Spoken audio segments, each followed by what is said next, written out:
നമുക്കൊരു tasty നെയ്യപ്പത്തിൻ്റെ recipe നോക്കിയാലോ. അതിനു വേണ്ടി പച്ചരി കുതിർത്ത് അരിച്ച് വെക്കുക.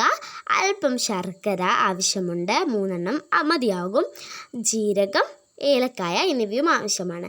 നേരത്തെ മാറ്റിവെച്ച ശർക്കര കൊണ്ട് ശർക്കര പാനി തയ്യാറാക്കുക.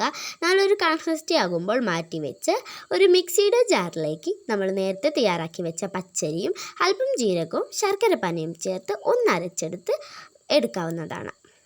അതിലേക്ക് നമുക്ക് ഒരു അരക്കപ്പ് അളവിന് മൈദ ആവശ്യമുണ്ട്. അരക്കപ്പ് അളവിലുള്ള മൈദ നമുക്ക് ആ ഒരു മിക്സിലേക്ക് അല്പാൽപമായി ചേർത്ത് നന്നായൊന്ന് മിക്സ് ചെയ്തെടുക്കാം.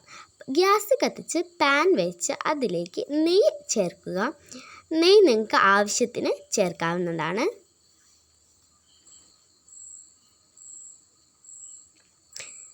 നെയ്യൊന്ന് അലിഞ്ഞു വരുന്ന സമയത്ത് നമുക്ക് ആവശ്യമായ തേങ്ങാക്കൊത്ത് അതിലേക്ക് ചേർത്ത് കൊടുക്കാവുന്നതാണ്. തേങ്ങാക്കൊത്തും ചേർത്ത് നന്നായി ഒന്ന് ഇളക്കി മിക്സ് ചെയ്ത് എടുക്കാം. നല്ലൊരു മണം വരുന്ന സമയത്ത് സ്റ്റൗ ഓഫാക്കി നമ്മുടെ മിക്സിലേക്ക് അതൊന്ന് തേങ്ങാക്കൊത്ത് ഇട്ട് നന്നായിട്ട് ഇളക്കി മിക്സ് ചെയ്ത് അല്പം വെളുത്ത എള്ള് കൂടി ചേർത്ത് കൊടുക്കാം. വെളുത്ത എള്ളും എടുത്ത് നന്നായി ഒന്ന് ഇളക്കി മിക്സ് ചെയ്തിട്ട് മാറ്റി വയ്ക്കാം.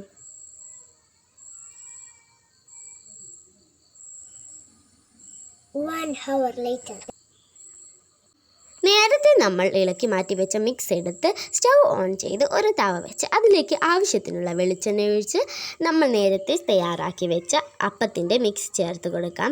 നന്നായി ഒന്ന് മൊരിഞ്ഞു വരുന്ന പാകമാകുമ്പോൾ എടുത്തു മാറ്റുകയും ചെയ്യാം. ഇതാണ് നമ്മുടെ രുചികരവും സ്വാദിഷ്ടവുമായ നെയ്യപ്പത്തിൻ്റെ റെസിപ്പി. ഇഷ്ടപ്പെട്ടാൽ നിങ്ങൾ വീഡിയോ ലൈക്ക്